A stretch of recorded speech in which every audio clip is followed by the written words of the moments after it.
Before we begin, let me invite you into a quiet moment. This story about simple choice, deep emotions, and the things we often overlook in life. As you listen, let your heart slow down and follow the journey ahead. They had my 8-year-old on the couch like a suspect. 2 police officers stood in my mother's living room, waiting. Linda said, "She needs to learn." Sophie's cheeks were soaked. Her shoulders shook like she was bracing for a hit. She kept whispering, "Am I going to jail?" Megan pointed at her like she was reporting a stranger. Lily sat in Megan's lap, quiet, watching. I asked, "Who called 911 on a child?" Linda didn't answer me. Megan said, "Don't make this a scene." One officer said, "This isn't an emergency." I reached for Sophie, and she locked onto my wrist. Linda said, "For the family," and I realized my daughter's fear was the lesson they wanted. If you've ever been told to swallow it for the family, stay with me. Why would a grandmother bring police into a child's life over a toy? That question hit me before I even shut the door. I'd been on a short work trip for my remote UX job in Denver. The trip got canceled. I drove back early and walked into that room instead. And that wasn't the worst part. I didn't start by yelling. I looked at Sophie first. Her eyes flicked to the officers, then to me. She didn't blink. She looked like she was waiting for me to fail her. I said, "Sophie, come here." She slid off the sofa and pressed into my side, hard. One officer asked, "Are you her mother?" I said, "Yes." He nodded like he was relieved. He said, "We were told a child pushed another child." Megan's voice came quick. She shoved Lily during a fight over toys. Linda kept her arms crossed, like she was running a courtroom. I wrote that picture down in my mind. I asked Sophie, "Did you push Lily?" Her mouth opened, then closed. Her eyes went to Linda. Linda stared at her. Sophie's fingers tightened around my shirt. She whispered, "It was an accident." That stayed with me. The officer looked at Linda. He said, "Ma'am, calling 911 for this is not appropriate." He said it plain, no drama. He asked if anyone was hurt. Megan said. She cried. The officer glanced at Lily. Lily was fine. She was breathing steady, face clean, eyes calm. He said, "We'll note it, but this is a warning." Linda's jaw moved once. "She didn't apologize," I said. "So you scared my kid to make a point?" Linda answered like it was obvious. "For the family," she said. "For her future, so she understands consequences." Megan added, "Kids need structure." No one mentioned comfort. No one mentioned Sophie's shaking hands. No one moved toward her. Sophie kept looking at the door. Like someone might return. When the officers left, she asked, "Are they coming back?" Her voice sounded smaller than 8. I told her, no. She didn't believe me yet. It got quieter after that. That night at home, Sophie followed me from room to room. Not talking, just keeping me in sight. When I washed my hands, she stood in the doorway. When I checked the mail, she stayed behind my leg. I made dinner and she ate 2 bites. Then she asked, "What did I do wrong?" I said, "Nothing." She said, "But the police came." I said, "That was an adult mistake." She stared at the table. Her fingers kept tracing the same scratch in the wood, like she could erase the day by rubbing hard enough. And that wasn't the worst part. At bedtime, she asked, "Do they take kids away?" I said, "Not from their mother." She said, "But Grandma said they can." I didn't correct her with a speech. I just said, "Grandma was wrong." Sophie held my wrist again. The same grip as before. I felt how small her bones were. I felt how heavy trust is. That stayed with me. On the drive home, she stared out the window. She didn't ask for snacks. She didn't sing like she usually did. She kept rubbing her thumb over her nails. I asked, "What did Grandma say before I came?" Sophie swallowed. She said, "Don't tell you." "Why?" "Because you'd be embarrassed of me." And that was the moment my chest went cold. My father had died not long before this. After that, Linda reached out again. After Dad died, Linda acted like she had been waiting for permission. She texted sweet things she never said when he was alive. "I don't want to lose you too," she wrote. I didn't answer right away. Grief makes you mistake attention for care. and I was tired. When we started going over, Linda watched Sophie like a scoreboard. If Sophie talked too much, Linda said, indoor voice. If Sophie got excited, Linda said, calm down. If Sophie spilled water, Linda sighed like it was a moral failure. Sophie would freeze, then glance at me. I'd smile and say, it's fine. I kept swallowing words. For the family, Linda also watched me. She'd say, remote work isn't a real job. She'd say, you're lucky you can stay home. I'd remind myself I paid my own rent. I paid my own bills. My ex sent support when he felt like it. Sophie and I still made it. That should have been enough. But Linda kept acting like I owed her. Then the money started. It wasn't one big ask. It was a drip that never stopped. Linda would sigh and say, your father used to handle this. Megan would shrug and say, you know how Mom is. Then they'd look at me and wait, and I kept paying. Because every time I hesitated, Linda would say it again. For the family, she said she wanted to be close. She invited Sophie and me over. Megan lived nearby and came often with Lily. I told myself it was good for Sophie. Cousins. A grandmother. A place to belong. I paid the price for that belief. And I paid it quietly. It started with small asks. Can you cover the water bill this month? Can you help with insurance? It's just until things settle. Then Megan's car payment slipped in. It's temporary, Linda said. For the family, Megan said. I heard that phrase so much it lost meaning. Until it didn't. Sophie loved seeing Lily at first. She'd run inside and kick her shoes off fast. She'd pull out her favorite markers. She'd laugh too loud, like she was trying to earn the room. Sometimes she'd look at me for permission to breathe. I noticed, and I ignored the warning. Because I wanted peace. I kept thinking, maybe they're clumsy, not cruel. Maybe they mean well.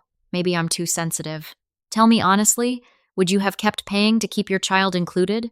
If the police call was discipline, what else had they been teaching Sophie? That question sat on my tongue the next morning. Sophie ate her cereal without looking up. She pushed the spoon around, slow. When I asked if she wanted school, she said, will Grandma be there? She wasn't joking. She was checking for danger. I didn't call Linda to argue. I didn't call Megan to explain. I did something colder. I changed the rules. I told them Sophie would not be alone with them again. Then I canceled every Autopay I had set up. Water, insurance, Megan's car. Click, click, click. My hands didn't shake. My stomach did. And that wasn't the end. I kept thinking about the way Linda stood there. Arms crossed. Voice calm. Like fear was tidy. I remembered other moments. Like when Sophie dropped a fork and Linda said, clumsy. Like when Sophie asked for seconds and Linda said, greedy. Small words. Sharp edges. I had told myself it was old school. I had told myself Sophie needed thicker skin. Now I saw the pattern. They weren't teaching manners. They were teaching shame for the family. I also saw my part in it. I had paid to keep the peace. I had paid to keep a seat at their table. I had paid because my dad was gone, and I wanted something to replace him. That is hard to admit, but it's true. By lunch, my phone buzzed like a trapped insect. When I blocked the autopays, I expected anger. I didn't expect panic. They weren't asking for time. They were asking for rescue. They said family like it was a bill collector. And I could hear it. Not love. Need. Demand. Linda. Did the payment fail? Megan. Hey, my car draft didn't go through. Linda. We need to talk. Megan. It's for the family, Em. I stared at the screen. Sophie watched me from the table. If you've ever watched relatives turn your money into a moral test, tell me you felt that pressure. Her eyebrows pinched. She asked, are they mad at me? I said, no. They're mad at me. She didn't look relieved. She looked responsible. Sophie asked why adults needed her. I told her they didn't. She nodded, then lined up her crayons in silence at home. Linda called. I answered on speaker. She said, you're overreacting. I said, you called police on my child. She said, don't twist it. Megan cut in from somewhere beside her.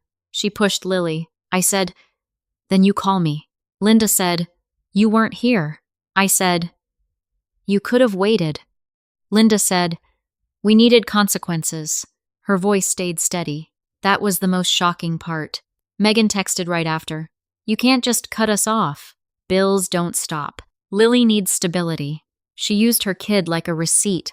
I read it twice. I didn't reply. I picked Sophie up for school anyway. She walked close to me on the sidewalk. Her hand found mine without asking. She held on like she was afraid of being separated. That afternoon, Megan showed up at my door. Lily was with her. Lily's hair was brushed.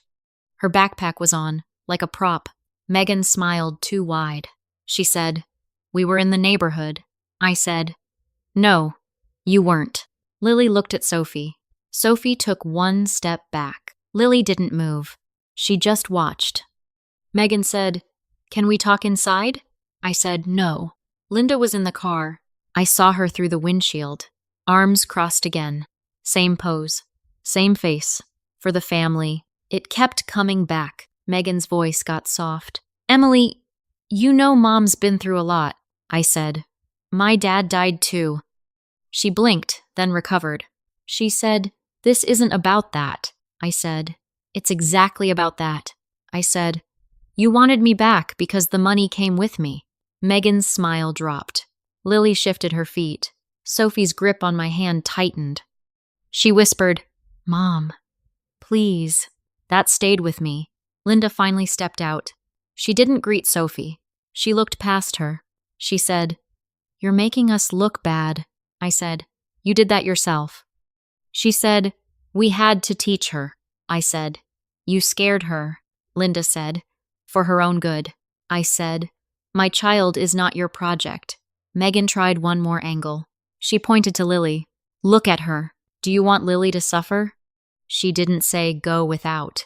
She said suffer. That word was meant to trap me. Sophie glanced at Lily, and then at me, like she was checking what love costs. I said, "I'm not funding your life anymore." I said, "And my daughter is not a tool you use to punish me." Megan's face tightened. Linda's eyes hardened. No one apologized. No one asked Sophie if she was okay. "On my porch," Linda said one last time. "For the family." I didn't answer. I shut the door. That night, Sophie asked for the same story twice. Not because she liked it. Because she needed the ending to stay the same. When I turned off the light, she said, "If they come here, will you open the door?" I said, "No." She said, "Even if they're family?" I said, "Especially then." She went quiet. Then she said, "Okay," like she was testing if adults can mean what they say. In the morning, she moved slower. She kept checking my face for updates. When my phone buzzed, she flinched. Just a small jump, but it was there. I hated them for that. Not loudly, just permanently. And that wasn't the end. Linda tried a softer message next. "I miss my granddaughter. I made soup. Bring her by for an hour. No apology. No mention of the police. Just another attempt to reset the board." I didn't reply. Silence is still an answer. If you think I should have talked it out, say it. Because what happened next made talking impossible. How far would they go to get their control back? I found out within days. Sophie came home from school quieter than usual. She hung her backpack, then froze. She asked, "Did Grandma tell my teacher something?" Her voice was careful, like she didn't want to trigger me. My stomach dropped. The next morning, the school office called. They said there were concerns. I went in after work, still in my Denver home office clothes. A tight blouse, flat shoes, the face I wear on video calls. The principal sat with a folder. My palms went cold, and I understood. They told me someone had said Sophie had behavior issues. They said there was a story about police being involved. They didn't accuse me directly. They asked it like a test. I said, "Yes, police were called." Then I stopped. I watched their faces. I didn't want to sound defensive. I wanted to sound factual, I said. 2 adults called 911 over a toy argument, I said. The officers said it wasn't an emergency, I said. My daughter was terrified. The counselor's eyes softened. The principal looked down at her notes. I could feel the room shift. That week, Sophie started asking for the right answers. Before school, she'd ask, What do I say if someone asks about Grandma? I said. You say I don't want to talk about it. She practiced it once. Her voice came out flat. Then she nodded, like she was memorizing a safety drill. It got quieter after that. After the meeting, I sat in my car for a minute. I didn't cry. I just stared at the steering wheel. I kept hearing Linda's line. For the family, it sounded different in a school office. It sounded like a threat, like they could turn any room against Sophie. That afternoon, Sophie asked, "Did they say my name?" At recess, she stayed near the teacher. She said, "I don't want problems." Her shoulders stayed tight all day again. I said, "Not to you." She said, "But they said it to adults." I said, "Yes." She pressed her lips together. She didn't speak for a long time. Then she said, "So everyone thinks I'm bad." I said, "No," but I could tell she didn't feel it yet. And that wasn't the end. They asked, "Who called?" I didn't name names at first. I said, "Family." I heard my own voice. Flat, controlled. Then I said, "Her grandmother and my sister." I said it because hiding it was protecting the wrong people. The principal asked, "Are they involved with pickup?" I said, "Not anymore." The counselor asked, "Is Sophie safe?" Sophie was at class, unaware I was fighting for her reputation. That hit me hard. When Sophie got home, she didn't run to tell me about math. She stood in the hallway and stared at the floor. She said, "Did I do something bad?" I knelt down. I kept my voice level. I said, "No." She didn't believe me. She asked, "Then why did they call the police?" That question came out like a bruise. No 8-year-old should ask it. I told her the truth, clean and simple. Adults made a bad choice. She studied my face. She said, "Grandma said it was because I'm difficult." Her eyes didn't tear up. Her voice did. She tried to sound grown. That was worse. Here is where people might disagree with me. Some will say I made it bigger by going to the school. Some will say families gossip, and it blows over. Some will say Linda and Megan were just scared. Maybe. Or maybe they knew exactly what they were doing. I'm not asking you to pick a side yet. If you've ever wondered whether you're too harsh for setting a boundary, stay with me. I asked Sophie to tell me what else happened at Linda's house. She sat at the kitchen table, shoulders hunched. She picked at a corner of a napkin. She said Linda told her, "If you tell your mom, she'll be ashamed." Megan told her, "Lily is younger, so you have to be the bigger person." Sophie said, "I tried." She said it like an apology. She looked at my hands, not my eyes. That stayed with me. I made a list. Not a dramatic one, a practical one. Who can pick Sophie up? Who can be near her at school? Who can call her out of class? I sent it to the office. Approved adults only. No exceptions. Then I emailed the teacher. I kept it short. I didn't accuse.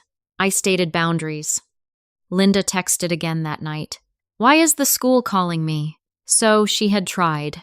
Megan followed with, "You're making us look like monsters." I didn't answer either. I watched Sophie brush her teeth. She stared at her reflection and asked, "Am I mean?" I said, "No." She said, "Then why do they act like I am?" I had no gentle lie left. I told her, "Some adults use shame to control people." I hated saying it to an 8-year-old, but she needed language for what was happening. She nodded slowly. Then she said, "So I'm not bad." Her voice was a question. I said, "You are not bad." She exhaled like she'd been holding air for days. And that wasn't the end, because when control didn't work, they went for access. Linda showed up near dismissal once. The office called me immediately. They said she tried to talk to Sophie. Sophie had backed behind a staff member. She didn't cry. She went quiet. She clamped her lips and stared straight ahead. No one moved. Except my kid, who moved away. That evening, I made a decision. Not loud, not emotional, just final. I opened the paperwork and read every line. Sophie watched from the couch, knees tucked up. She asked, "Is this so they can't come close?" I said, "Yes." She nodded once. She didn't blink. What do you do when for the family becomes a threat? You stop treating it like a phrase. You treat it like a weapon. I filed for a temporary restraining order. I didn't celebrate. I didn't post anything. I just did it. I went to the building with the forms in my bag. I sat in a hard chair and waited my turn. I didn't tell Sophie where I was going. She didn't need the weight of adult systems. She needed results. When it was done, I drove home and cooked dinner like normal. Mac and cheese, apples, water. Sophie watched me from the stool. She said, "Are we still a family if Grandma is mad?" I said, "We are a family because we take care of each other." She chewed slowly. Then she said, "So we don't have to go back." I said, "We don't." Her shoulders lowered. Just a little. That stayed with me. One morning, she packed her lunch and asked, "Can we have a normal day?" I said, "We are." She smiled, then folded the napkin like it mattered to her now. The order didn't fix everything overnight. It stopped the approach. It stopped the surprise visits. It stopped the "just let me talk to her" messages. But Sophie still carried the picture of 2 officers in a living room.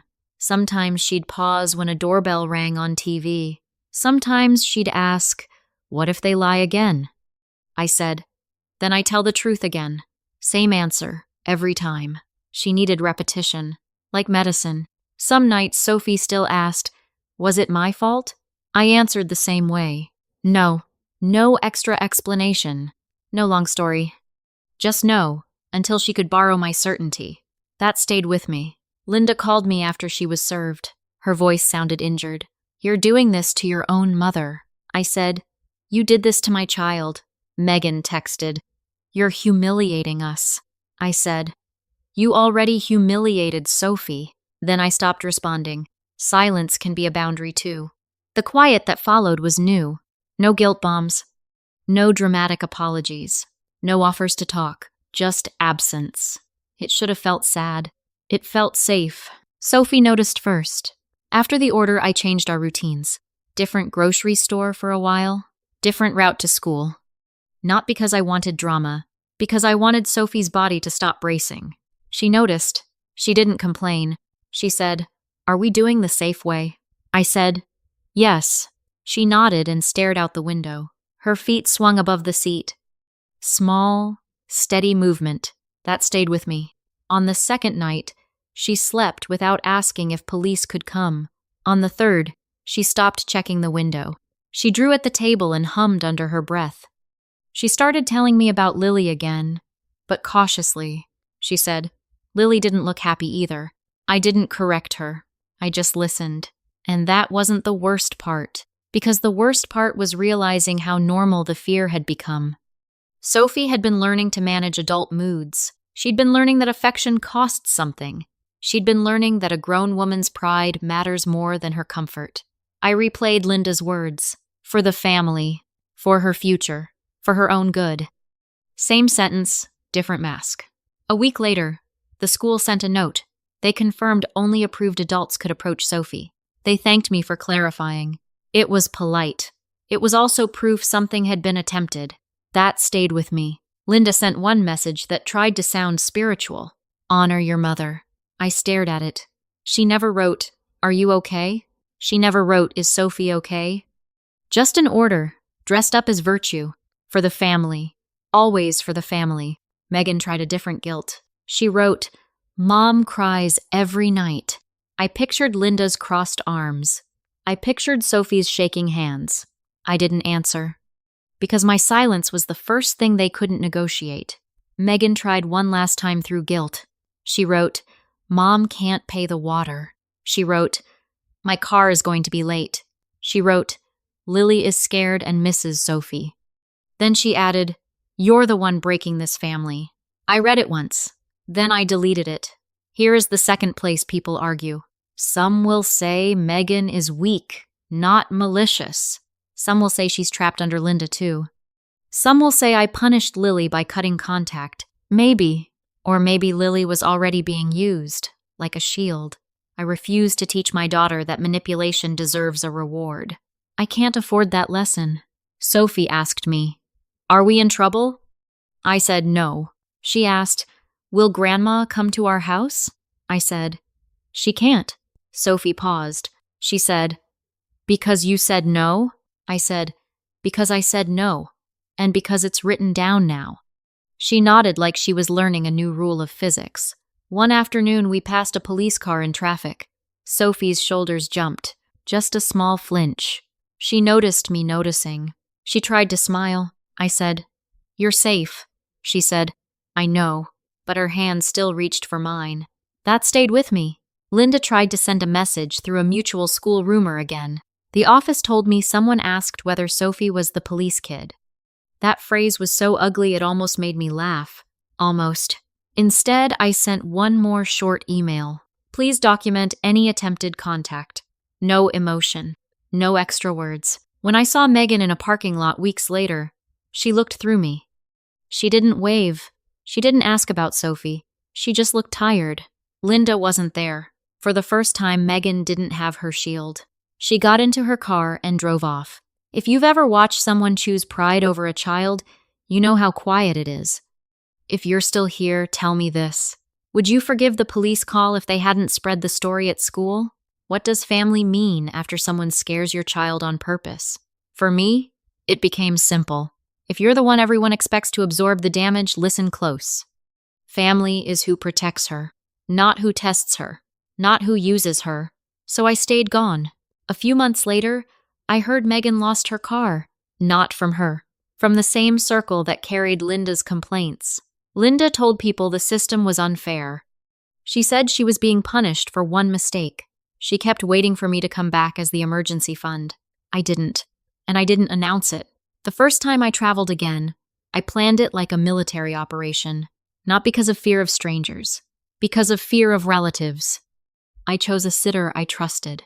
I gave the school the same pickup list. I told Sophie, "If anyone says my name, you still don't go." She repeated it back to me, serious. Then she smiled, like she liked having a script. That stayed with me. Linda tried to test the boundary from a distance. She mailed a card with no return address. "Just love, Grandma." Sophie held it with 2 fingers. She looked at me, waiting. I said, "You don't have to open it." She put it on the counter and walked away. No tears, no drama, just refusal. That was new. Some people in my extended circle said, "But she's your mother." They said it softly, like they were being kind. I said, "She called police on my child." They said, "Maybe she panicked." I said, "Then she spread it at school." They would go quiet. That quiet told me they understood, even if they didn't agree. I never told Sophie to hate anyone. I didn't need to. She made her own map. When she talked about Linda, she called her your mom, not grandma. When she talked about Megan, she called her your sister. She kept it factual. Like me, cold can be a kind of healing. On a Saturday morning, Sophie dropped a glass, and it shattered. She froze. Her breath caught. She waited for the shame. I crouched down and said, "Step back." We cleaned it together. No scolding. No sigh like a verdict. Afterward, she said, "I thought you'd be embarrassed." I said, "I'm not." She nodded, but her eyes stayed on my face. She was rewriting a rule, slowly, and that wasn't the end. Later, she brought me a drawing. It was 2 stick figures holding hands. A small house. A big door. She said, "That's us." I said, "I see it." She tapped the door with her finger. "It's locked," she said. I said, "Yes." She smiled and ran off. Every so often, Linda's name still floats in. A friend mentions she's complaining again. A distant relative asks if I've calmed down. I don't argue. I don't defend. I say we're fine, and we are. Sophie doesn't sleep with her door open anymore. She used to. She wanted to hear me moving. Now she closes it. She trusts I'm still there. That's what safety looks like. Not speeches, not forgiveness. Just a child who can rest. Sophie changed in small ways. She stopped asking me to repeat myself at bedtime. She stopped whispering, "Are you mad?" After minor mistakes. She started leaving her shoes by the door again, careless. She started singing in the kitchen. Not loud, just steady. That stayed with me. One night, she climbed into bed and said, "Mom?" I said, "Yeah." She said, "If someone scares me, I can tell you." I said, "Always." She said, Even if they say you'll be embarrassed. I said, especially then. She rolled onto her side. Her shoulders loosened. She fell asleep fast. I still work remote. I still travel sometimes. On a video call with my team, Sophie sat beside me drawing. When the meeting ended, she slid me a note that said, safe. No spelling test. Just one word. She waited for my reaction. I kissed her forehead and kept working. But I don't hand my child to people who confuse control with love. I don't use the word ban with Sophie. I use safe. Safe people get access. Unsafe people don't. She understands that. Children understand fairness better than adults pretend. I don't pay for access. I don't trade peace for belonging. I chose the right family, the one holding my hand. Sometimes I wonder what Linda tells herself at night. Maybe she believes she was protecting Lily. Maybe she believes fear is respect. Maybe she believes money is obligation. I don't know. I'm not inside her head. I only know what she did in front of Sophie. She didn't blink. I also think about Megan, about how she held Lily and pretended to cry, about how she used for the family like a stamp, about how she never once asked Sophie how she felt. Maybe she's weak. Maybe she's calculating. Maybe she's both. The result is the same. Sophie asked me once, do I have to see them again? I said, no. She said, forever? I said, as long as you need. She nodded. Then she said, okay, just that. Okay, a child trusting an adult. That's the whole point. I didn't get revenge. I didn't make a scene. I just ended their access. No more guilt. No more tears. No more for the family. Just a locked door and a quiet home. Sophie's hand in mine. I didn't keep souvenirs from this. No screenshots printed out. No folder on the counter. I kept one thing. Sophie's question, am I going to jail? I keep it because it reminds me what discipline cost her. And it reminds me what my job is. To keep her future clean.